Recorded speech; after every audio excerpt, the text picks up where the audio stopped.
আজকে আমি এই ভিডিওতে নিয়ে এসেছি কোয়েলবার্গের নৈতিক বিকাশ সম্বন্ধে আলোচনা। Moral and social development and Kohlberg's theory.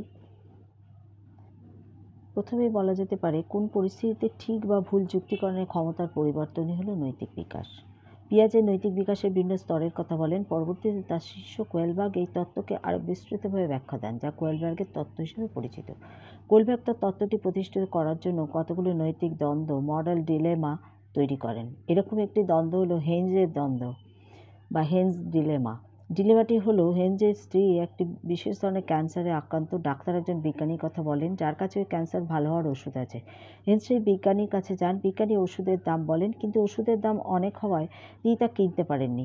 পরে বিভিন্ন বন্ধুবান্ধব, আত্মীয় স্বজনের কাছ থেকে অর্থ ধার করেও নির্ধারিত মূল্য জোগাড় করতে পারলেন না।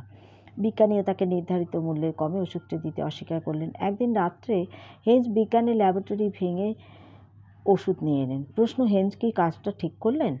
এই ধরনের আরও দ্বন্দ্ব তৈরি করে কোয়েলবার্গ বিভিন্ন বয়সের মানুষের ওপরে সেগুলি প্রয়োগ করেন এবং তিনি তার এই উত্তর দিতে বলেন। উত্তর শুধুমাত্র হ্যাঁ বা না, ঠিক বা ভুল বললেই হবে না, কেন সেই ধরনের উত্তর দিয়েছে তার ব্যাখ্যাটিও দিতে বলেছেন। কোয়েলবার্গের সমস্ত উত্তরগুলি বিশ্লেষণ করে এবং তত্ত্বটি প্রতিষ্ঠা করে। তিনি বলেন, মানুষের নৈতিক বিকাশের 3টি পর্যায় আছে এবং প্রতিটি পর্যায়ে 2টি করে স্তর আছে। আমি সেই পর্যায় এবং বিকাশের স্তরগুলো নিয়ে আসছি পরবর্তী ভিডিওতে। ভালো লাগলে লাইক করবেন।